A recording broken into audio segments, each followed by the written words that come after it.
then there is a vertebral artery going to the brain. Okay. Before dividing at the subclavian artery level, it passes underneath your scalenia indicus muscle. Now suppose due to some reason the tension which is coming over this artery system, this vascular system is huge. It could be because of a long neck, a cervical rib, a lower level of clavicle. Okay, so what I call it as a thoracic outlet syndrome, and there's something called as functional thoracic outlet. Okay, in structural thoracic outlet syndrome, you'll usually get ribs, extra ribs. Okay, I have got X-rays, which I will just show how to read that, so that you understand by the X-rays, you know in what line you are going to treat that particular patient. Okay. A long neck is usually a cause of thoracic outlet syndrome. A lower level of clavicle is again a cause of it's a type of a thoracic outlet syndrome. We call it functional thoracic outlet syndrome. Women are more prone to it than the men. Okay. But men also do get, especially those who are having long necks, they'll get it. And what are the signs and symptoms?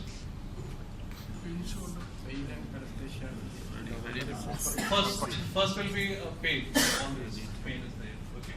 Then the patient will complain of tingling sensation. Next.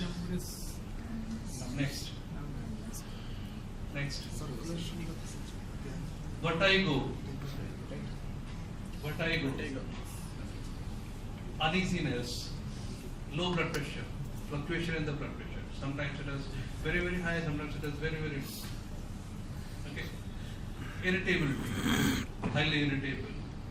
So, when a patient is coming to you, you are supposed to be asking, if the husband is there, ask, is your wife irritable? Or they irritated. So they say, yes, she is very much irritated. Sometimes it could be frustration. Don't believe all the time.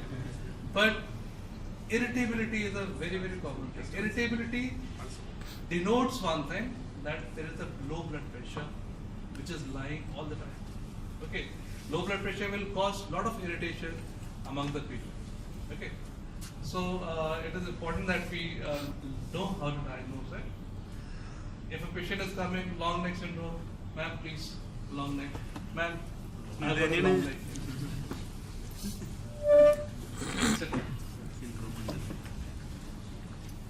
Long neck.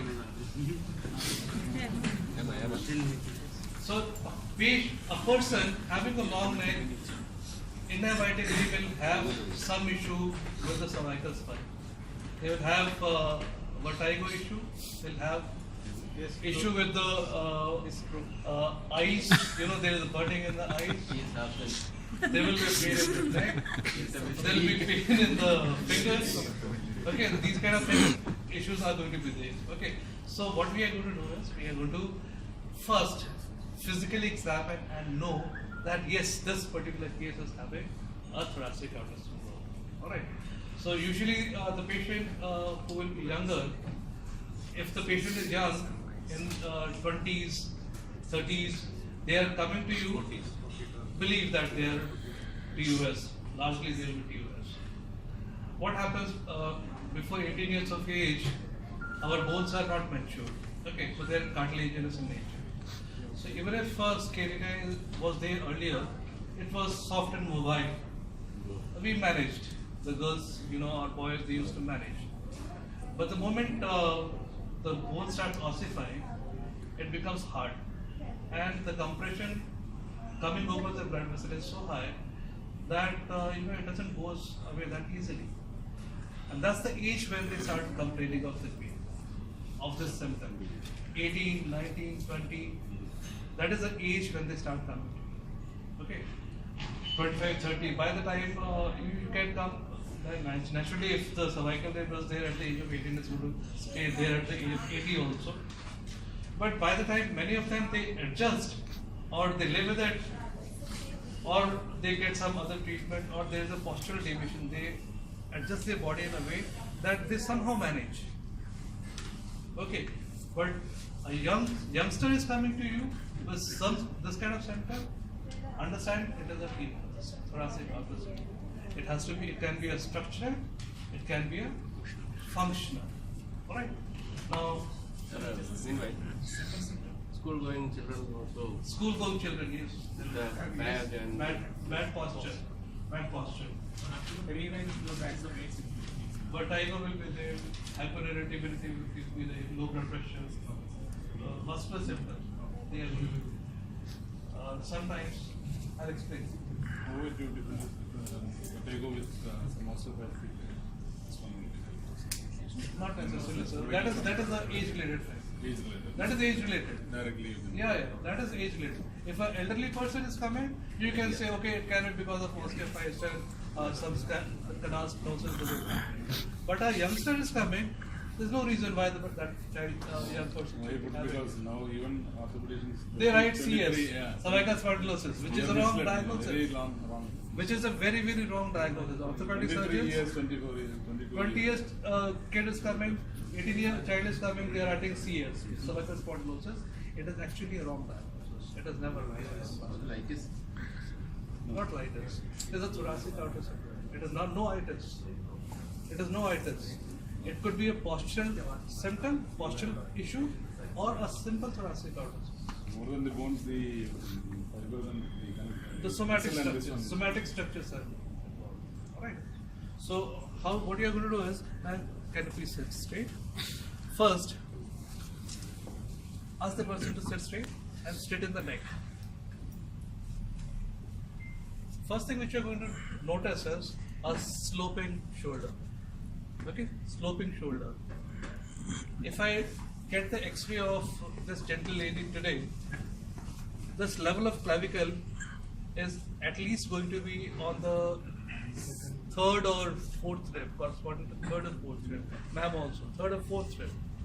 Normally it is supposed to be between first rib or second rib. First rib to second rib, it should be between that.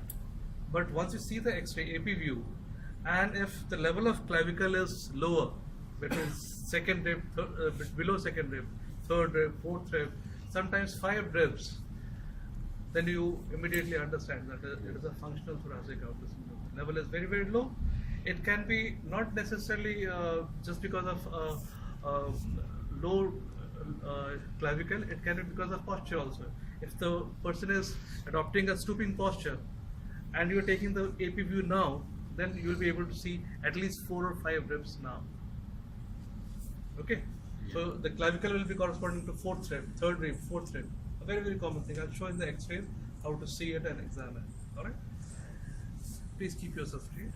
What you will do is ask the person to straighten as much as possible,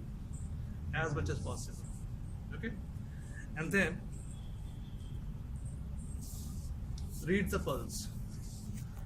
Read the radial pulse. Feel it. Okay. All you're supposed to do is you're supposed to be feeling it. Feel the quality, whether it is there or it is not there. Okay. At this level, you'll be able to feel the radial pulse easily. Then what you do is abduct and extend. In a case of TOS, the radial pulse will get obliterated. Gone. Adson and Ellen. This is turn the head to the other side. Okay. Now if you are turning to the other side, it is Ellen. And to the same side, this is Adson. Right? So in Adson or Ellen, what you will feel is that the pulse goes away. Okay. Sometimes it may not go away, but the quality of the pulse, that will be variable. It will become very, very feeble. Okay. So understand that it is actually you. And then there is another test which you do as 3-minute hold test. Keep your neck straight, man. Ask the person to hold the hand in abduction and external rotation position, and ask the person to hold it for 3 minutes. If a person is able to hold up to 3 minutes, that's okay. But Within 3 minutes time, if the patient starts, okay, I'm getting tingling sensation, I'm getting numbness, and it is hurting, understand that it is a thoracic outlet. Okay? How is it, ma'am? Are you alright? Okay. Hurting? No, no. Okay. Keep your hand. Maintain your legs.